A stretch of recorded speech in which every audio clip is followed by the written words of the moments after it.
بسم اللہ الرحمن الرحیم اللہم صلی علی محمد وعلی آل محمد وبارک وسلم رب اشرح لی صدری ویسر لی امری واحلل عقدۃ من لسانی یفقہوا قولی واجعل لی وزیرا من اہلی آمین یا رب العالمین۔ عزیز طلباء و طالبات، محترم حضرات و خواتین و معزز اساتذہ کرام، السلام علیکم ورحمۃ اللہ وبرکاتہ۔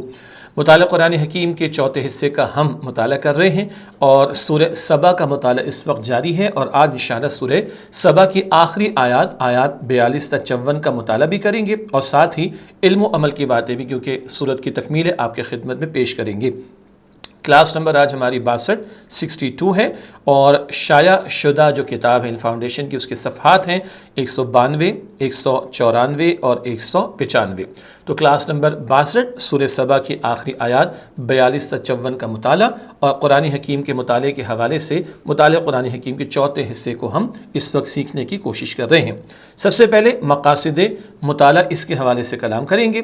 مندرجہ ذیل باتیں معلوم ہو جائیں۔ پہلی بات، مشرکین مکہ کے قرآن حکیم پر کیا اعتراضات تھے۔ نمبر 2، مشرکین مکہ کا دعوت حق کے حوالے سے کیا طرز عمل تھا۔ دعوت قرآن پیش کی جا رہی ہے، ان کے رویے کیا تھے، اس کو بھی ہم جانیں گے۔ نمبر 3، مشرکین مکہ کو دعوت حق قبول کرنے کے لیے کس انداز سے غور و فکر کرنے کی دعوت دی گئی ہے، ان کو اپنے اندر غور و فکر کرنے کے لیے جھانکنے کی دعوت دی گئی ہے۔ تشریح آگے آپ کے سامنے رکھیں گے انشاءاللہ۔ نمبر 4، قیامت کے دن مشرکین کا کیا حال ہوگا، اس کو بھی سورہ سبا کے آخری حصے کے مطالعے کی ذیل میں انشاءاللہ ہم سمجھیں گے۔ اب مقاصد مطالعہ کے بعد آج کی زیر مطالعہ آیات کا ترجمہ آپ کے سامنے رکھتے ہیں۔ سورہ سبا کی آیات 42 اور 43 آپ کے ہمارے سامنے اسکرین پر۔ اعوذ باللہ من الشیطان الرجیم، بسم اللہ الرحمن الرحیم۔ فَالْيَوْمَ لَا يَمْلِكُ بَعْضُكُمْ لِبَعْضٍ نَفْعًا وَلَا ضَرًّا، تو آج تم میں سے کوئی کسی کے نفع اور نقصان کا مالک نہیں۔ وَنَقُولُ لِلَّذِينَ ظَلَمُوا، اور ہم ظالموں سے کہیں گے، ذُوقُوا عَذَابَ النَّارِ، آگ کے عذاب کا مزہ چکھو، الَّتِي كُنتُمْ بِهَا تُكَذِّبُونَ، جسے تم جھٹلایا کرتے تھے۔ ملا کر پڑھنے کی ترتیب، ذوقوا عذاب النار التي كنتم بها تكذبون۔ وَإِذَا تُتْلَى عَلَيْهِمْ، اور جب ان کے سامنے تلاوت کی جاتی ہیں، آیاتنا بینات، ہماری واضح آیات، قالوا، وہ کہتے ہیں، ما هذا الا رجل يريد، یہ شخص تو چاہتا ہے، ان يصدكم عما، کہ تمہیں ان چیزوں سے روک دے، کان یعبد آباؤکم، جنہیں تمہارے باپ دادا پوجتے تھے۔ وقالوا ما هذا الا افک مفترى، اور وہ کہتے ہیں کہ یہ قرآن تو بس ایک گھڑا ہوا جھوٹ ہے۔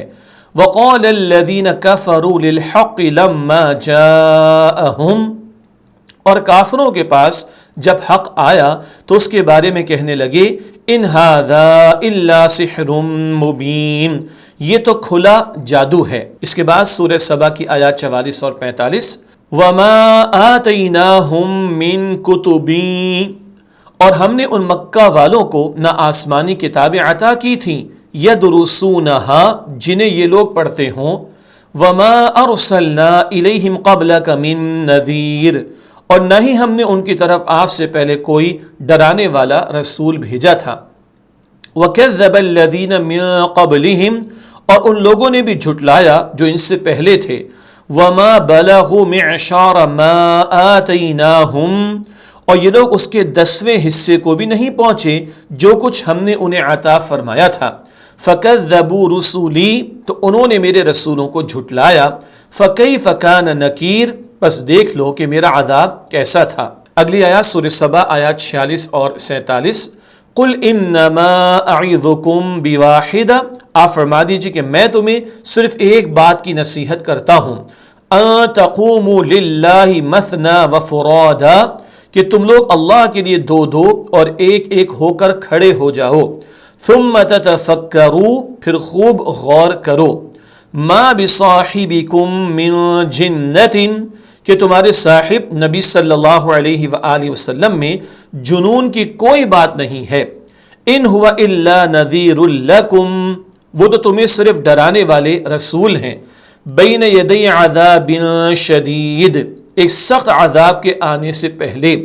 قل ما سألتکم من اجر، آپ فرما دیجیے کہ بالفرض میں نے تم سے اس تبلیغ پر جو اجر مانگا ہو فہو لکم، تو وہ تم ہی رکھو۔ ان اجری الا علی اللہ، میرا اجر تو صرف اللہ پر ہے۔ وہو علی کل شیء شہید، اور وہ ہر چیز پر گواہ ہے۔ اگلی آیات سورہ سبا آیات 48 تا 51۔ قل ان ربی یقذف بالحق، آپ صلی اللہ علیہ وآلہ وسلم فرما دیجئے بے شک میرا رب حق نازل فرماتا ہے۔ علام الغیوب، وہ سب غیبوں کو خوب جاننے والا ہے۔ قل جاء الحق، آپ فرما دیجئے حق آ چکا۔ وما یبدئ الباطل، اور باطل نہ پہلی بار کچھ پیدا کر سکتا ہے۔ وما یعید، اور نہ دوبارہ پیدا کر سکتا ہے۔ قل ان ضللت، آپ صلی اللہ علیہ وآلہ وسلم فرما دیجئے اگر بالفرض میں بہک جاؤں، فإنما أضل على نفسی، تو اس کا نقصان مجھ ہی کو ہے۔ وإن اهتدیت، اور اگر میں ہدایت پر ہوں، فبما یوحی الی ربی، تو یہ اس لیے ہے کہ میرا رب میری طرف وحی فرماتا ہے۔ انہ سمیع قریب، بے شک وہ خوب سننے والا بہت قریب ہے۔ ولو تری، اور کاش آپ دیکھیں، اذ فزعوا، جب وہ گھبرائے ہوئے ہوں گے، فلا فوت، تو وہ بچ نہ سکیں گے، وَأُخِذُوا مِن مَكَانٍ قریب، اور قریب جگہ سے پکڑ لیے جائیں گے۔ اس کے بعد سورہ سبا کی آخری آیات ہیں جن کا ہم مطالعہ کریں گے انشاءاللہ آج 52 تا 54۔ وَقَالُوا آمَنَّا بِهِ، اور اس وقت کو کہیں گے کہ ہم اس قرآن پر ایمان لے آئیں۔ وَأَنَّا لَهُمُ التَّنَاوُشُ، اور ان کے لیے ایمان کو حاصل کرنا کیسے ممکن ہے، مِن مَكَانٍ بَعِيدٍ، اتنی دور کی جگہ سے۔ وَقَدْ كَفَرُوا بِهِ مِن قَبْلِ، حالانکہ یقیناً انہوں نے اس سے پہلے اس کا انکار کیا تھا۔ وَيَقْذِفُونَ بِالْغَيْبِ مِن مَكَانٍ بَعِيدٍ، اور دور کی جگہ سے بغیر دیکھے گمان کے تیر چلاتے تھے۔ وَحِيلَ بَيْنَهُمْ، اور رکاوٹ ڈال دی جائے گی ان کے درمیان، وَبَيْنَ مَا يَشْتَهُونَ، اور ان چیزوں کے درمیان جن کی وہ خواہش کریں گے۔ كَمَا فُعِلَ بِأَشْيَاعِهِم مِّن قَبْلِ، جیسے کہ اس سے پہلے ان جیسے لوگوں کے ساتھ کیا گیا۔ إِنَّهُمْ كَانُوا فِي شَكٍّ مُّرِيبٍ، بے شک وہ لوگ بھی بڑے بے چین کرنے والے شک میں پڑے ہوئے تھے۔ یہ الحمدللہ سورہ سبا کی جو آخری آیات آج زیر مطالعہ ہیں 42 سے لے کر 54 تک ان کا ترجمہ ہوا۔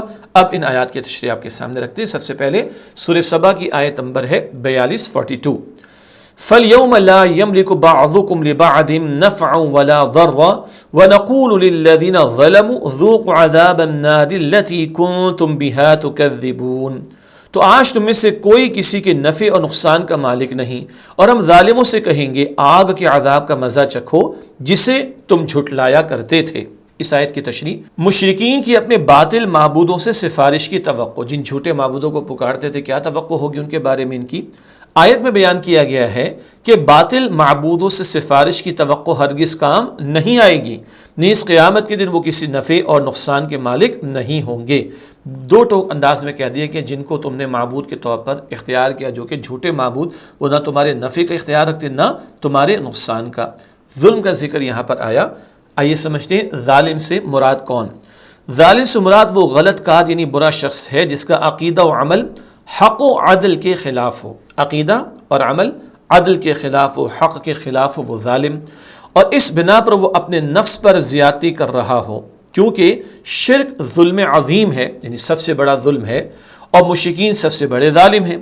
ان کی سزا کے طور پر ان سے کہا جائے گا کہ جہنم کا مزہ چکھو جس کو تم جھٹلایا کرتے تھے۔ اللہ تعالیٰ جہنم کے عذاب سے ہم سب کی حفاظت فرمائے۔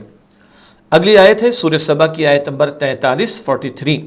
وَإِذَا تُتْلَى عَلَيْهِمْ آيَاتُنَا بَيِّنَاتٍ قَالُوا مَا هَذَا إِلَّا رَجُلٌ يُرِيدُ أَن يَصُدَّكُمْ عَمَّا كَانَ يَعْبُدُ آبَاؤُكُمْ، اور جب ان کے سامنے تلاوت کی جاتی ہے ہماری واضح آیات، وہ کہتے ہیں یہ شخص تو چاہتا ہے کہ تمہیں ان چیزوں سے روک دے جنہیں تمہارے باپ دادا پوجتے تھے۔ وقالوا ما هذا الا افك مفترى وقال الذين كفروا للحق لما جاءهم ان هذا الا سحر مبين. اور وہ کہتے ہیں کہ یہ قرآن تو بس ایک گھڑا ہوا جھوٹ ہے، اور کافروں کے پاس جب حق آیا تو اس کے بارے میں کہنے لگے یہ تو کھلا جادو ہے. یہ آیت نمبر 43 کا ترجمہ تشریح کرتے ہیں. مشرکین پر اللہ سبحانہ و تعالیٰ کی واضح آیات کی تلاوت، بار بار قرآن پاک میں ذکر آتا ہے، ان واضح آیات کو ان پر تلاوت کیا گیا، اللہ کے پیغامات کو واضح انداز میں ان کے سامنے پیش کیا گیا. جب آپ صلی اللہ علیہ وآلہ وسلم مشرکین پر اللہ سبحانہ و تعالیٰ کی واضح آیات تلاوت فرماتے تھے تو وہ کہتے تھے کہ یہ اللہ سبحانہ و تعالیٰ کے رسول نہیں ہیں، بلکہ معاذ اللہ ایک عام آدمی ہیں جو ہمیں بتوں کی عبادت سے روک دینا چاہتے ہیں، جو کہ ہمارے آباء و اجداد کا طریقہ تھا. البتہ اس کی کوئی دلیل ان کے پاس نہ تھی. یقیناً اللہ کے رسول مکرم صلی اللہ علیہ وسلم توحید کی دعوت دے رہے تھے، قرآن پاک کی واضح آیات ان کو سنا رہے تھے، مگر یہ ہٹ دھرمی اور ضد کی وجہ سے مانتے نہیں تھے اور اللہ کے رسول علیہ السلام کا انکار کرتے تھے اور انہیں ایک عام انسان کے طور پر اختیار کرتے تھے، اور لیکن ان کے پاس شرک کے لیے کوئی دلیل موجود نہیں تھی. مشرکین مکہ کے قرآن حکیم پر اعتراضات. ایک بات نوٹ کر لیں، ہم قرآن حکیم کا جو مطالعہ کر رہے ہیں یہ تمام مکی صورتیں ہیں. مطالعہ قرآن حکیم کا چوتھا حصہ، اس سے پہلے کے حصوں میں بھی مکی صورتیں، پانچویں حصے میں بھی مکی صورتیں ہوں گی. مکی صورتیں مکی دور میں نازل ہوئیں جب نبی کریم علیہ السلام مکہ مکرمہ میں تھے. وہاں مشرکین سے مکالمہ ہوتا تھا، گفتگو ہوتی تھی، توحید کی دعوت دی جاتی تھی، شرک کی نفی کی جاتی تھی. وہ پلٹ کر اعتراضات کرتے تھے. کیا اعتراضات ہوتے تھے؟ آئیے جانیں. مشرکین مکہ کو قرآن حکیم کے حوالے سے دو اعتراضات تھے. نمبر ایک، یہ قرآن حکیم ایک جھوٹ ہے جو گھڑا گیا ہے، معاذ اللہ معاذ اللہ. نمبر دو، یہ قرآن حکیم کھلم کھلا جادو ہے، معاذ اللہ استغفر اللہ. کہتے تھے انہوں نے نبی صلی اللہ علیہ وسلم نے اپنے پاس سے گھڑ لیا، استغفر اللہ. اور دوسرا کہتے یہ تو کھلم کھلا جادو ہے. اب ایک سوال آتا ہے کہ جادو کیوں کہتے تھے؟ آئیے اس کو بھی جانیں. مشرکین مکہ کا قرآن حکیم کو جادو کہنے کی وجہ، قرآن حکیم کو کفار مکہ کا جادو کہنا اس لحاظ سے تھا کہ قرآن حکیم کی تاثیر سے وہ خود خوفزدہ رہتے تھے. یہ قرآن جس کے دل میں اتر جائے اس کی زندگی بدل جاتی تھی. انہوں نے مسلمانوں پر بلند آواز سے قرآن حکیم پڑھنے پر پابندی بھی لگا رکھی تھی، کیونکہ اس طرح ان کے بیوی بچے قرآن حکیم سے متاثر ہو جاتے، حالانکہ وہ خود اس کی تاثیر سے متاثر ہوئے بغیر نہ رہ سکتے تھے. عربی زبان تو ان کو آتی تھی، اور قرآن اللہ تعالیٰ کا کلام ہے، بہترین کلام ہے، عظیم ترین کلام ہے. اثر تو ہوتا تھا، تو انہوں نے ایک دوسرے کو روکا، سنو مت قرآن کو. گھر والوں کو بھی روکتے تھے، مگر کیا کریں، قرآن اتنا زبردست کلام ہے اور عربی زبان ان کی زبان تھی، تو یہ بھی متاثر ہوئے بغیر رہ نہیں سکتے تھے. مگر محض ضد، ہٹ دھرمی اور چند دنیاوی مفادات، دنیا کے فائدے اور چند دنیاوی مفادات کی خاطر قرآن حکیم اور اس کی دعوت کا انکار کرتے اور مذاق اڑاتے تھے. پھر وہ جادو سے یہ مطلب بھی لیتے تھے کہ جو شخص بھی ایمان لے آتا تھا اسے ایمان کو بچانے کی خاطر خونی رشتوں سے قطع تعلقی کرنا پڑتی تو وہ پیچھے نہ ہٹتا. بہت اہم بات، وہ دیکھ رہے تھے حضرت بلال رضی اللہ تعالیٰ عنہ ایمان لے آئے، ہاں ساری تکلیفیں برداشت کر رہے مگر کلمہ چھوڑنے کو تیار نہیں. حضرت خباب بن ارت رضی اللہ تعالیٰ عنہ ایمان لے آئے، ان کو دہکتے انگاروں پر انگاروں پر لٹایا جاتا مگر وہ کلمہ چھوڑنے کو تیار نہ ہوتے. کسی کو گھر سے نکال دیا گیا ہے، سعد بن ابی وقاص کا معاملہ بھی ایسا ہوا. اسی طریقے پر مصعب بن عمیر رضی اللہ تعالیٰ عنہ کا معاملہ ہوا. لوگوں کو رشتے کاٹنے پڑے حق قبول کرنے کی وجہ سے، مگر انہوں نے ساری مصیبتوں کو برداشت کیا ایمان والوں نے. تو مشرکین پریشان ہوتے تھے اور ایسے کاموں کے لیے تو یہ جادوگروں کو استعمال کرتے تھے. آگے ہم پڑھتے ہیں. اور مشرکین مکہ چونکہ ایسی جدائی ڈالنے کے لیے جادوگروں کی خدمات حاصل کیا کرتے تھے اور اس کلام سے بھی ایسی جدائی پڑ جاتی تھی، تو اس لحاظ سے بھی وہ قرآن حکیم کو جادو کہہ دیتے تھے، معاذ اللہ.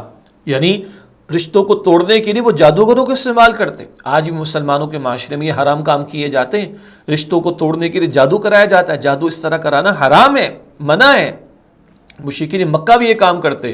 ادھر کیا ہے، قرآن پاک جو قبول کر رہا ہے وہ ساری مصیبتیں جھیلنے کو تیار مگر حق چھوڑنے کو تیار نہیں. وہ گھر بار سے نکال بھی دیا جائے تو وہ نکلنے کو تیار ہے، رشتوں کو چھوڑنے کو تیار ہے مگر حق چھوڑنے کو تیار نہیں. تو مشرکین سمجھتے کہ قرآن بھی ایک جادو ہے، معاذ اللہ ثم معاذ اللہ. بالفاظ دیگر وہ قرآن حکیم کے منکر ہونے کے باوجود دل سے اس بات کے قائل تھے کہ قرآن حکیم اپنے اندر جادو سے بھی زیادہ تاثیر رکھتا ہے، یعنی بہت زیادہ تاثیر رکھتا ہے، ان کے دل گواہی دے رہے تھے، مگر ہٹ دھرمی کی وجہ سے، ضد کی وجہ سے وہ قرآن کریم کی دعوت کو اور نبی اکرم علیہ السلام کی دعوت کو قبول نہیں کر رہے تھے۔ آیت نمبر 44، وَمَا آتَيْنَاهُم مِّن كُتُبٍ يَدْرُسُونَهَا وَمَا أَرْسَلْنَا إِلَيْهِمْ قَبْلَكَ مِن نَذِيرٍ، اور ہم نے ان مکے والوں کو نہ آسمانی کتابیں عطا کی تھیں جنہیں یہ لوگ پڑھتے ہوں، اور نہ ہی ہم نے ان کی طرف آپ سے پہلے کوئی ڈرانے والا رسول بھیجا تھا۔ اس آیت کی تشریح کرتے ہیں۔ قرآن حکیم کے انکار کے اسباب، اس آیت میں انکار کے دو ضمنی اسباب بیان کیے گئے ہیں۔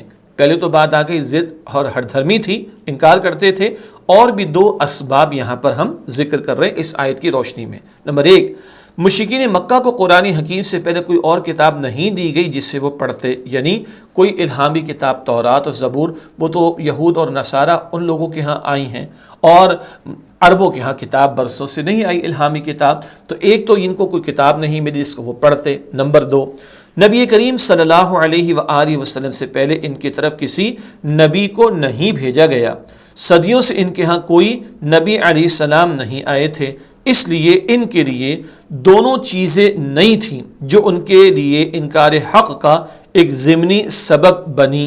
یہ دو بنیادی لیکن ضمنی سبب بیان ہو رہے ہیں کہ برسوں سے کوئی کتاب الہامی طور پر ان کے ہاں نہیں آئی اور صدیوں سے کوئی نبی نہیں آئے، تو ان کو سمجھ نہیں آ رہی کہ یہ کیا ہو رہا ہے ماجرا، اور یہ قبول نہیں کر رہے۔ حالانکہ دلائل بہت سارے توحید کے پیش کیے گئے، نبی کریم علیہ السلام کی رسالت کی سچائی اور صداقت کے دلائل ان کے سامنے، قرآن حکیم کے حق کلام ہونے کے دلائل سامنے، مگر اصل وجہ یہ ہے کہ ضد کی وجہ سے وہ انکار کرنے پر اڑے رہے۔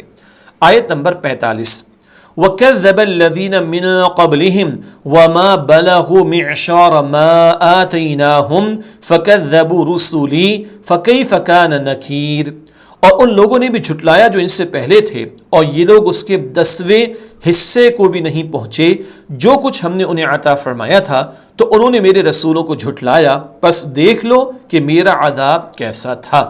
یہ آیت نمبر 45 کا ترجمہ، اس کی تشریح کرتے ہیں۔ مشرکین مکہ کا دعوت حق کے بارے میں طرز عمل، مشرکین مکہ کو ماضی میں گزری قوموں کے برے انجام سے عبرت حاصل کرنی چاہیے تھی۔ سابقہ نافرمان قومیں مشرکین مکہ کے مقابلے میں کہیں زیادہ طاقتور قومیں تھیں، اور مشرکین مکہ دنیاوی طاقت و اختیار کے حوالے سے ان کے 10ویں حصے کو بھی نہیں پہنچے جو اللہ سبحانہ وتعالیٰ نے انہیں دے رکھا تھا۔ بتایا جا رہا ہے تو ان سے پہلے بڑی بڑی قومیں ہلاک کی گئیں، ہم پڑھ چکے نا، نوح علیہ السلام کی قوم، ہود علیہ السلام کی قوم، صالح علیہ السلام کی قوم، ان قوموں کو، نافرمان قوموں کو اللہ نے مٹا دیا۔ خوب مال و دولت ان کے پاس تھا، محلات تھے، سب کچھ تھا۔ مشرکین مکہ کو تو 10% بھی نہیں ملا ان کا جتنا ان کو ملا تھا، وہ اللہ کے عذاب میں مبتلا کر دیے گئے، تو کیا یہ بچ جائیں گے؟ یہ عبرت مشرکین مکہ کو دلائی جا رہی ہے۔ عملی پہلو، بندہ مومن کو اللہ سبحانہ وتعالیٰ کی ناراضگی سے ہر دم بچنے کی کوشش کرنی چاہیے۔ جو انسانی زندگی میں اللہ سبحانہ وتعالیٰ کو راضی کرتا ہے وہی دنیا اور آخرت میں خیر اور بھلائی پاتا ہے، اور جو اللہ سبحانہ وتعالیٰ کو ناراض کرتا ہے تو اسے یاد رکھنا چاہیے کہ اللہ سبحانہ وتعالیٰ کی ناراضگی بہت سخت ہے، اور ایسا شخص دنیا اور آخرت میں نقصان اٹھاتا ہے۔ یہ ہے اصل معاملہ۔ اللہ کی ناراضگی سے بچنا چاہیے، ورنہ اللہ کی پکڑ بڑی سخت ہے، پچھلی قوموں پر دنیا میں بھی آئی، اور سب سے بڑھ کر پکڑ کہاں ہے؟ آخرت میں ہے۔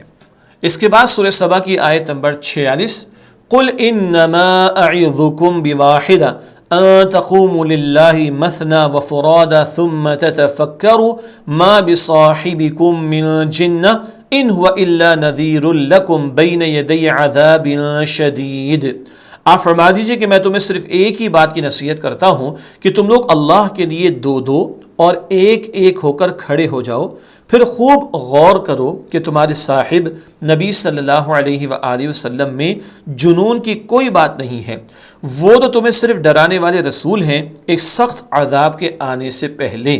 اس آیت کی تشریح کرتے ہیں۔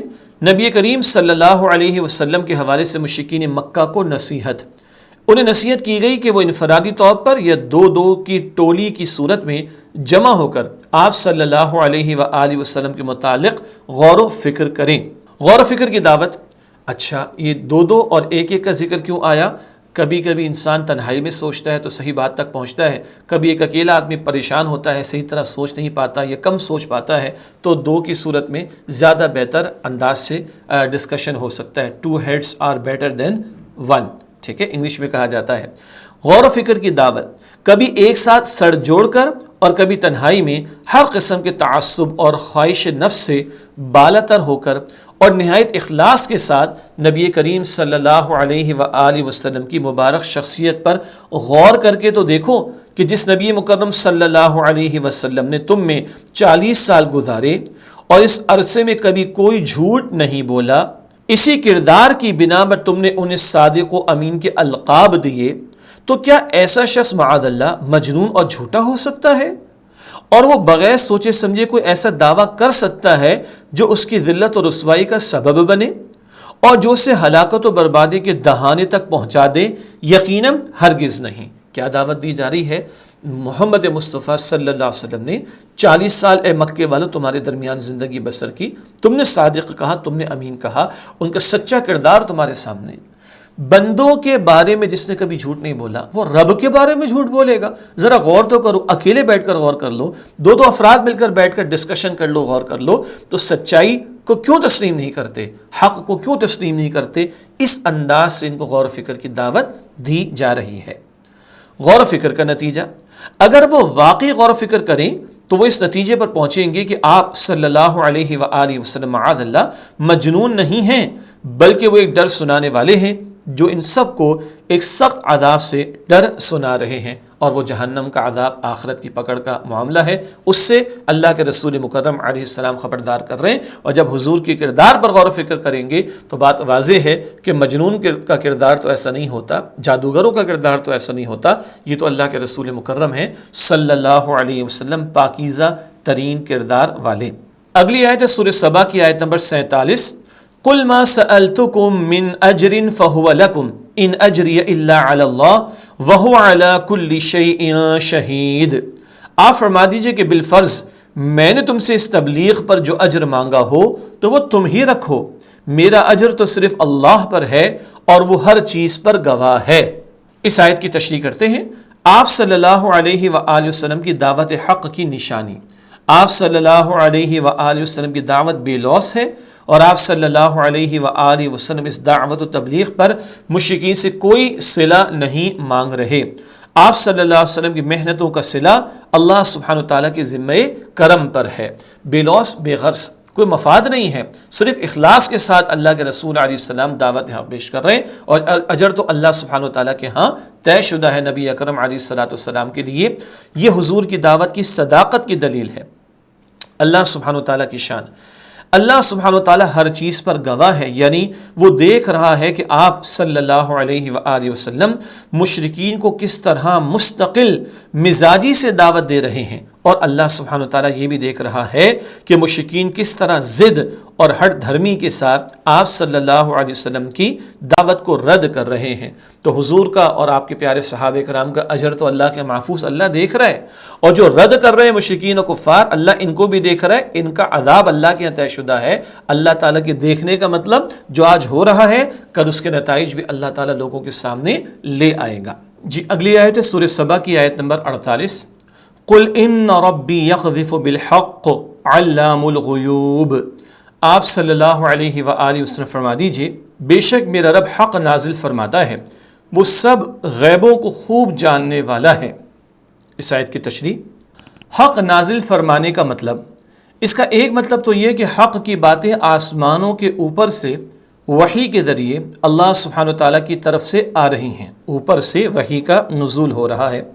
دوسرا مطلب یہ کہ اللہ سبحانہ وتعالیٰ اوپر سے حق کو بھیج کر اسے باطل پر غالب فرما رہا ہے. لہذا منکرین کتنی مخالفت کریں اور کوشش کریں، باطل رفتہ رفتہ ختم ہو جائے گا اور حق ضرور غالب آ کر رہے گا. عملی بات، قذف کے لغوی معنی پھینک مارنے کے ہیں. یہ الفاظ آئے تھے نا قرآن حکیم کی آیت میں، یقذف بالحق، یقذف میں قذف کا لفظ ہے. قذف کے لغوی معنی پھینک مارنے کے ہیں. یہاں باطل کے مقابلے میں حق کو پیش کرنا مراد ہے، اور لفظ یقذف سے تعبیر کرنے میں شاید یہ حکمت ہو کہ باطل پر حق کی زد پڑنے کا اثر بتلانا مقصود ہو۔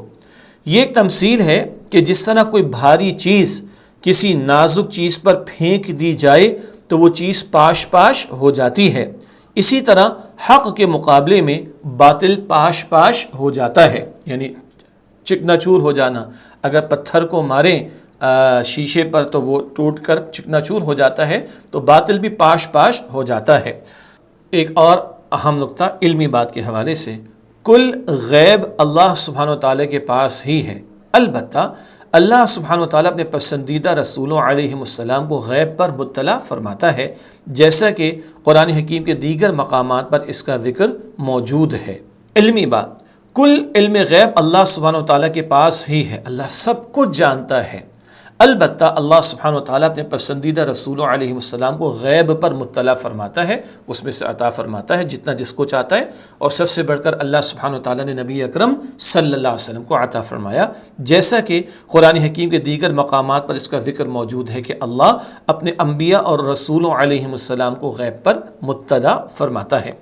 آیت نمبر ہے 49 قل جاء الحق وما يبدئ الباطل وما يعید، آپ فرما دیجئے حق آ چکا اور باطل نہ پہلی بار کچھ پیدا کر سکتا ہے اور نہ دوبارہ پیدا کر سکتا ہے۔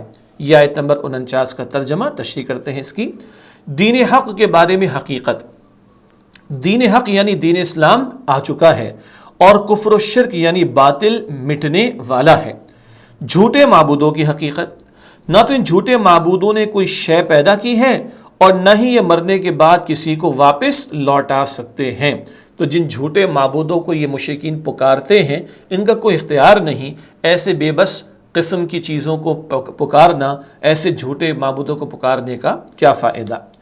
علمی بات، باطل یعنی جھوٹ کبھی ایک جگہ مستقل ٹھہر نہیں سکتا، جیسا کہ عام طور پر کہا جاتا ہے کہ جھوٹ کے پاؤں نہیں ہوتے، اس کے پاس کچھ ہے ہی نہیں، اس کو کچھ سہارا لینا پڑتا ہے چلنے کے لیے، جھوٹ کے پاؤں نہیں ہوتے۔ باطل کی ضد حق ہے، یعنی جوں جوں حق آ جاتا ہے باطل از خود مٹتا چلا جاتا ہے۔ فتح مکہ کے دن جب آپ صلی اللہ علیہ وآلہ وسلم اپنی چھڑی سے بتوں کو گرا رہے تھے تو اس وقت ساتھ ساتھ یہ آیت بھی تلاوت فرماتے جاتے، وَقُلْ جَاءَ الْحَقُّ وَزَهَقَ الْبَاطِلُ إِنَّ الْبَاطِلَ كَانَ زَهُوقًا، مراد اور آپ فرما دیجئے کہ حق آ گیا اور باطل مٹ گیا، بے شک باطل ہے ہی مٹ جانے کے لیے۔ یہ بات سورہ بنی اسرائیل کی آیت نمبر 81 میں اور صحیح بخاری شریف کی حدیث میں اس کا ذکر آتا ہے۔ آیت نمبر 50 قُلْ إِنْ ضَلَلْتُ فَإِنَّمَا أَضِلُّ عَلَى نَفْسِي وَإِنِ اهْتَدَيْتُ فَبِمَا يُوحِي إِلَيَّ رَبِّي إِنَّهُ سَمِيعٌ قَرِيبٌ، آپ صلی اللہ علیہ وآلہ وسلم فرما دیجئے اگر بالفرض میں بہک جاؤں تو اس کا نقصان مجھ ہی کو ہے، اور اگر میں ہدایت پر ہوں تو یہ اس لیے ہے کہ میرا رب میری طرف وحی فرماتا ہے، بے شک وہ خوب سننے والا بہت قریب ہے۔ یہ آیت نمبر 50 کا ترجمہ، اس کی تشریح کرتے ہیں۔ شان نزول، ایک خاص پس منظر میں اس آیت کریمہ کا نزول ہے۔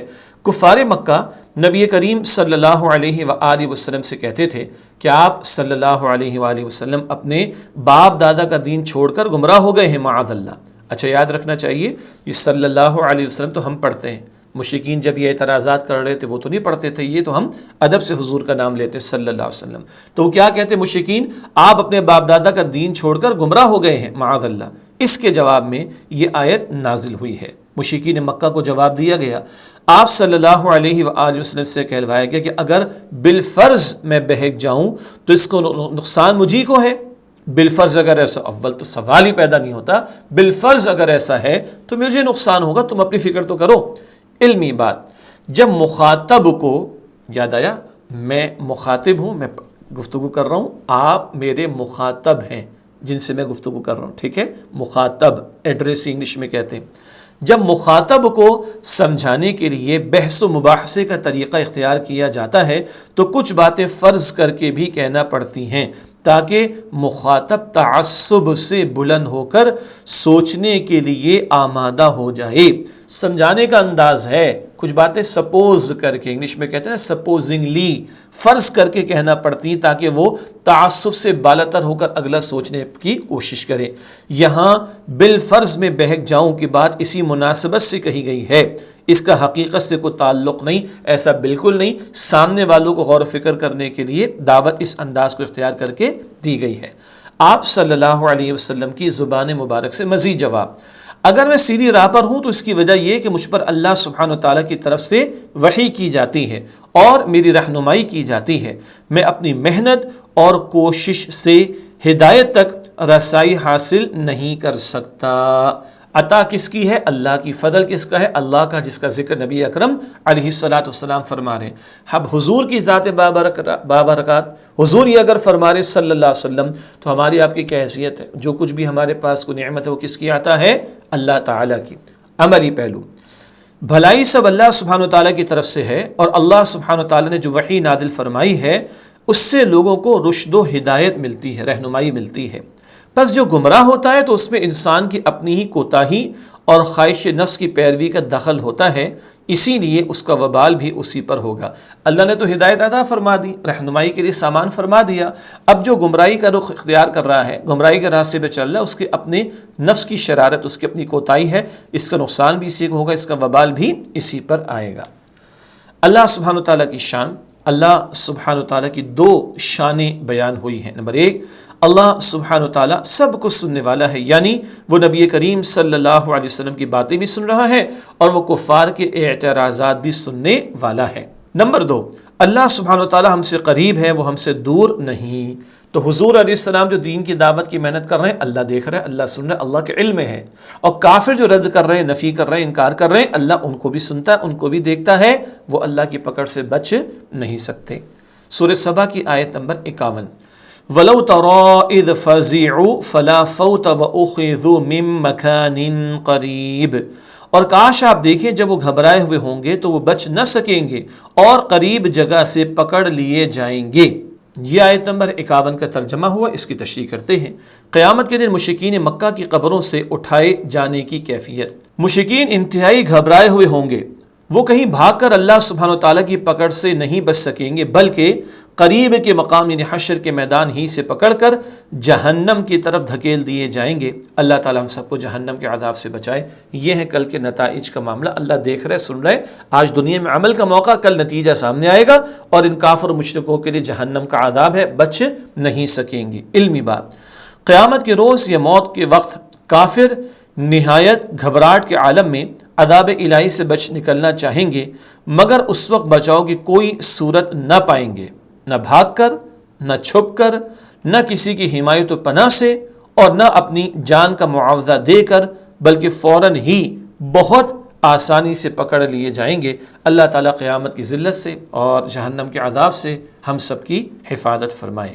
اگلی آیت ہے سورہ سبا کی آیت نمبر 52: وَقَالُوا آمَنَّا بِهِ وَأَنَّا لَهُمُ التَّنَاوُشُ مِن مَّكَانٍ بَعِيدٍ، اس کو کہیں گے کہ ہم اس قرآن پر ایمان لے آئے، اور ان کے لیے ایمان کو حاصل کرنا کیسے ممکن ہے اتنی دور کی جگہ سے۔ اس آیت کی تشریح کرتے ہیں۔ قیامت کے دن مشرکین کا حال، وہ عذاب کو دیکھ کر اللہ سبحانہ وتعالیٰ اور اس کے رسول صلی اللہ علیہ وآلہ وسلم پر ایمان لے آئیں گے، لیکن اس وقت ان کا ایمان لانا ہرگز قبول نہیں کیا جائے گا۔ ایمان لانا تو دنیا ہی میں قابل قبول ہے جبکہ عالم غیب کے پردے نہ ہٹے ہوں، ورنہ جب گلے میں موت کا غرغرہ آنا شروع ہو جاتا ہے یا اللہ سبحانہ وتعالیٰ کا عذاب دیکھ لیا جاتا ہے، اس کے بعد ایمان لانا قابل قبول نہیں ہے۔ موت کا غرغرہ، موت کا وقت آ جانا، جان نکلنے کا موقع، اس سے پہلے مہلت ہے، اس کے بعد نہیں ہے۔ دور کی جگہ سے مراد آخرت سے دنیا تک کی مسافت، یعنی قیامت کے دن ان کا ایمان لانا قبول نہیں ہوگا، سوائے اس کے کہ وہ دنیا میں واپس آ کر ایمان لائیں، جو کہ ممکن نہ ہوگا، وہ اتنی دور کا معاملہ ہے۔ دنیا میں عمل کا موقع، آخرت میں نتیجے ملیں گے، عمل کا کوئی موقع نہیں ملے گا۔ اگلی آیت سورہ سبا کی آیت نمبر 53: وَقَدْ كَفَرُوا بِهِ مِن قَبْلُ وَيَقْذِفُونَ بِالْغَيْبِ مِن مَّكَانٍ بَعِيدٍ، حالانکہ یقیناً انہوں نے اس سے پہلے اس کا انکار کیا تھا اور دور کی جگہ سے بغیر دیکھے گمان کے تیر چلاتے تھے۔ اس آیت کی تشریح کرتے ہیں۔ مشرکین اور کفار کی ہلاکت کی وجہ دنیا میں اللہ سبحانہ و تعالیٰ، رسول اللہ صلی اللہ علیہ وسلم اور قرآن حکیم کا انکار کرنا، کفر تو انسان کو عذاب میں مبتلا کرنے کی طرف لے جاتا ہے۔ حق سے انکار کی وجہ، مشرکین نے بغیر کسی دلیل اور وجہ کے نبی کریم صلی اللہ علیہ وسلم کو جادوگر، شاعر یا کاہن قرار دیا معاذ اللہ، اور حشر، عذاب اور آخرت کی سزا کا انکار کیا۔ یہ جو بات آئی تھی نا ترجمے میں، دور کی جگہ سے بغیر دیکھے گمان کے تیر چلاتے ہیں، حقیقت تو مانتے نہیں ہیں، اپنی سوچ سے کچھ باتیں کہہ رہے، تو یہ تیر چلانے والی بات ہے، تکے لگانے والی بات ہے، ان کے پاس حقیقت کا کوئی علم نہیں ہے۔ حقیقت کا علم تو وحی کی تعلیم کے مطابق آیا، اس کا تو یہ رد کر رہے ہیں، حشر اور عذاب اور آخرت کا انکار کر رہے ہیں، اور معاذ اللہ نبی کریم علیہ السلام کو کبھی جادوگر، کبھی شاعر، کبھی کاہن، اور نہ جانے کیسے کیسے الفاظ برے برے استعمال کرتے تھے معاذ اللہ۔ اب ان کے لیے تو پھر عذاب ہی کا فیصلہ اللہ کی طرف سے۔ آخری آیت سورہ سبا کی آیت نمبر 54، وَحِيلَ بَيْنَهُمْ وَبَيْنَ مَا يَشْتَهُونَ كَمَا فُعِلَ بِأَشْيَاعِهِمْ مِنْ قَبْلُ إِنَّهُمْ كَانُوا فِي شَكٍّ مُرِيبٍ، اور رکاوٹ ڈال دی جائے گی ان کے درمیان اور ان چیزوں کے درمیان جن کی وہ خواہش کریں گے، جیسے کہ اس سے پہلے ان جیسے لوگوں کے ساتھ کیا گیا۔ بے شک وہ لوگ بھی بڑے بے چین کرنے والے شک میں پڑے ہوئے تھے۔ یہ آیت نمبر 54 کا ترجمہ جو کہ آخری آیت سورہ سبا کی، اس کی تشریح کرتے ہیں۔ مشرکین کی خواہشات سے مراد قیامت کے دن مشرکین و کفار کی خواہش کے درمیان آڑ کر دی جائے گی۔ ان مشرکین کی خواہش یہ تھی کہ قیامت کے دن ان کے باطل معبود ان کے لیے سفارش کریں، ان کی سفارش قبول کی جائے اور انہیں جنت میں داخل کیا جائے۔ مزید یہ کہ عذاب سے چھٹکارا یا دنیا کا مال و متاع اور عیش و آرام یا دنیا کی طرف پلٹنا یا توبہ اور ایمان وغیرہ۔ ایک خواہش یہ تھی کہ جھوٹے معبود چھوڑا لیں، ایسا تو نہیں ہوگا۔ ایک خواہش یہ کہ چلو توبہ کا موقع مل جائے، نہیں ملے گا موقع۔ ایک خواہش کہ ایمان لانے کے لیے چوائس مل جائے، موقع مل جائے، نہیں ملے گا۔ الغرض اس قسم کی جو خواہشیں بھی وہ قیامت کے دن کریں گے، اس سے محروم کر دیے جائیں گے۔ یہ ایک اور نقطہ ہے اس آیت کی تشریح میں، جو کہ آخری آیت سورہ سبا کی آیت نمبر 54 کا ایک اور نقطہ تشریح کے حوالے سے۔ کفار و مشرکین کا انجام، کفار اور مشرکین کا انجام بھی ویسے ہی ہوگا جیسے ان سے پہلے دوسرے کفار اور مشرکین کا ہوا، یعنی ان کے ساتھ سخت عذاب کا معاملہ کیا جائے گا، جیسے پہلے گزرے ہوئے کفار اور مشرکین کو دنیا میں بھی عذاب دیا گیا اور آخرت میں بھی شدید عذاب میں جھونکا جائے گا۔ پچھلوں کا انجام بھی ایسا اور ان کا انجام بھی ایسا ہی ہوگا، یا ان کا انجام پچھلوں جیسا ہی ہوگا، سب جہنم میں جھونکے جائیں گے، کفار مشرکین، اس لیے کہ وہ انبیاء اور رسول علیہ السلام کو جھٹلانے والے، موت کے بعد دوبارہ زندہ کیے جانے اور آخرت کے عذاب کے بارے میں شک میں پڑے ہوئے تھے۔ اللہ تعالیٰ اس برے انجام سے ہم سب کی حفاظت فرمائے۔ الحمدللہ سورہ سبا کا مطالعہ ہوا مکمل۔ اب کیونکہ سورت کی تکمیل ہوئی ہے تو چلتے ہیں آخر میں علم و عمل کی باتیں سمجھنے کی طرف، یعنی آیات کی روشنی میں کچھ علمی باتیں اور کچھ عملی تقاضے ہمارے سامنے جو آتے ہیں، آیت کے حوالے کے ذیل میں ہم آپ کے سامنے رکھتے ہیں، یعنی آیت کا حوالہ بھی ساتھ رکھ کر وہ نقطہ آپ کی خدمت میں پیش کیا جاتا ہے۔ پہلا نقطہ، اللہ سبحانہ و تعالیٰ کائنات کے ایک ایک ذرے، اس سے بڑی یا اس سے چھوٹی ہر چیز کو خوب جاننے والا ہے۔ یہ سورہ سبا کی آیت نمبر 3 میں بات آئی۔ نمبر 2، محنت میں عظمت ہے۔ حضرت داؤد علیہ السلام اپنے ہاتھوں سے لوہے کی زرہیں اور زنجیریں بناتے تھے، حلال کمائی کی اہمیت، آیت نمبر 11 میں بات آئی۔ نمبر 3، ہمیں اللہ سبحانہ و تعالیٰ کی نعمتوں پر اس کا شکر ادا کرنا اور اللہ سبحانہ و تعالیٰ کی فرما برداری کرتے رہنا چاہیے، آیات 10 تا 13 میں بات آئی تھی۔ نمبر 4، اللہ سبحانہ و تعالیٰ کی ناشکری پر نعمت چھین لی جاتی ہے، آیت نمبر 16 اور 17 میں بات آئی، قوم سبا کی ناشکری کا ذکر آیا تھا۔ علم و عمل کی باتیں اس حوالے سے 5واں نقطہ، ہر شخص اپنے اعمال کا خود ذمہ دار ہے۔ قیامت کے دن کسی شخص سے کسی دوسرے کے جرائم کے بارے میں باس پرس نہیں کی جائے گی، آیت نمبر 25 میں یہ ذکر ہمارے سامنے آیا تھا۔ ہر ایک کو اپنا جواب قیامت کے دن خود دینا ہے۔ نمبر 6، انبیاء کرام علیہم السلام کا انکار کرنے والے اکثر و بیشتر خوشحال اور کھاتے پیتے لوگ تھے جو دنیا کی نعمتوں میں کھو کر آخرت سے غافل ہو چکے تھے، آیات 34 اور 35 میں بات ہمارے سامنے آتی ہے۔ اس کے بعد 7واں نقطہ ہے، ایمان اور عمل صالح کے ساتھ مال کو اللہ سبحانہ و تعالیٰ کی راہ میں خرچ کرنے اور اولاد کی صحیح تربیت کرنے سے اللہ سبحانہ و تعالیٰ کا قرب حاصل کیا جا سکتا ہے۔ آیت نمبر 37 میں بات آئی، مال حلال پر کما کر جائز امور میں اور اللہ کی راہ میں خرچ کیا جائے، اولاد کی پرورش بھی کریں مگر ان کو نیک بنائیں، دین کی تعلیم دے، اچھی تربیت کریں، یہ سب ہمارے لیے صدقہ جاریہ بنے گا اور اللہ تعالیٰ کے قرب کو حاصل کرنے کا باعث بنے گا۔ علم و عمل کی باتیں کے حوالے سے 8واں نقطہ، قرآن حکیم کی واضح آیات انسان کو شرک سے روکتی ہیں اور دین کا صحیح تصور عطا کرتی ہیں۔ آیت نمبر 43 نقطہ آیا۔ نمبر 9، ہمیں بغیر کسی دنیاوی لالچ کے محض اخلاص کے ساتھ لوگوں کو اللہ سبحانہ تعالیٰ کے دین کی طرف بلانا چاہیے۔ آیت نمبر 47 میں بات آئی۔ اور آخری نقطہ 10واں نقطہ ہے، جھوٹے معبود نہ کوئی چیز پہلی بار پیدا کر سکتے ہیں اور نہ ہی دوبارہ پیدا کر سکیں گے۔ آیت نمبر 49 میں بات آئی، جھوٹے معبودوں کو پکارنے کا کوئی فائدہ نہیں، سچا واحد معبود ہے صرف اللہ سبحانہ تعالیٰ، اس کو پکارا جائے، اس سے مانگا جائے اور اسی کی عبادت کی جائے۔ اللہ تعالیٰ سے دعا ہے کہ اللہ تعالیٰ مجھے، آپ کو، ہم سب کو اور تمام مسلمانوں کو معاف فرمائے، ہمارے صغیر کبیرہ گناہوں کو معاف فرمائے، ہمیں قرآن پاک سے مزید تعلق کی مضبوطی عطا فرمائے۔ انشاءاللہ اگلی کلاس سے ایک اور نئی صورت کا آغاز ہم کریں گے، تب تک کے لیے اجازت، وآخر دعوانا ان الحمد للہ رب العالمین، السلام علیکم ورحمۃ اللہ وبرکاتہ۔